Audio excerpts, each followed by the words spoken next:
Halo semuanya, salam jumpa dan salam kenal untuk kita semua. Perkenalkan, nama saya Serafine Angelina Abukrepi, NIM 859320352. Saya dari Prodi PGSD dan saya adalah mahasiswa Universitas Terbuka dari UPJJ Kupang Atambua. Baik, di sini saya akan menjelaskan tema tentang pelajaran dari sejarah terbentuknya atau terlahirnya Pancasila, mulai dari proses pembentukan BPUPKI, Piagam Jakarta, dan juga PPKI sebagai salah satu pemenuhan atas syarat tugas pertama mata kuliah Pancasila. Baik, kita langsung saja dalam materinya. Sejarah kelahiran Pancasila. Mengenal terbentuknya Pancasila dan memahami nilai-nilai luhur Pancasila sebagai dasar negara dan menyampaikan refleksi pribadi tentang nilai apa saja yang bisa diambil dan diterapkan di generasi muda yang sekarang. Yang pertama, sejarah lahirnya Pancasila mulai dari terbentuknya BPUPKI, Piagam Jakarta, dan PPKI. Yang pertama, Sidang BPUPKI. Sidang BPUPKI dilaksanakan pada tanggal 29 Mei sampai dengan 1 Juni 1945, terjadinya sidang yang pertama. Dan pada tanggal 10 sampai dengan 17 Juni 1945, terjadinya sidang yang kedua. Sidang ini dibentuk oleh pemerintah Jepang pada tanggal 29 April 1945. Bertujuan menyiapkan dasar negara bagi kemerdekaan Indonesia dan merumuskan tujuan dasar negara.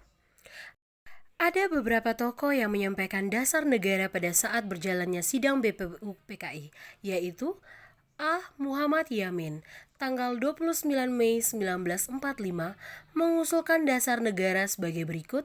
Yang pertama, peri kebangsaan, yang kedua, peri kemanusiaan, yang ketiga, peri ketuhanan, yang keempat, peri kerakyatan, yang kelima, kesejahteraan rakyat. Yang berikutnya ada Soepomo pada tanggal 31 Mei 1945 mengusulkan dasar negara yang berlandaskan paham integralistik, yakni negara menyatukan seluruh rakyat tanpa memisahkan individu dan golongan.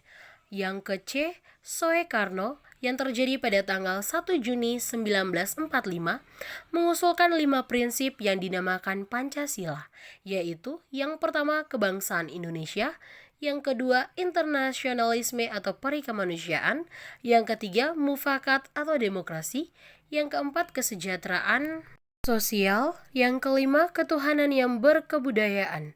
Dan di tanggal inilah, pada tanggal 1 Juni 1945, ditetapkan sebagai hari lahirnya Pancasila. 2. Piagam Jakarta dilaksanakan pada tanggal 22 Juni 1945 dengan hasil kerja yang terbentuknya Panitia 9. Ada 9 tokoh dari berbagai golongan. Anggota tersebut terdiri dari yang pertama Soekarno, yang kedua Muhammad Hatta, yang ketiga Muhammad Yamin, yang keempat Ahmad Soebarjo, yang kelima Albiquesno Tejokorjoiso, yang keenam Abdul Kahar Muzakir, yang ketujuh Agus Salim, yang kedelapan Wahid Yasmin, yang kesembilan A.A. Maramis. Isi pokok Piagam Jakarta adalah menjadi rumusan awal Pancasila yang dimuat dalam pembentukan Undang-Undang Dasar 1945 versi awal, yaitu yang pertama, ketuhanan dengan kewajiban menjalankan syariat Islam bagi pemeluk-pemeluknya. Yang kedua, kemanusiaan yang adil dan beradab. 3. Persatuan Indonesia. 4. Kerakyatan yang dipimpin oleh hikmat kebijaksanaan dalam permusyawaratan perwakilan. 5. Keadilan sosial bagi seluruh rakyat Indonesia.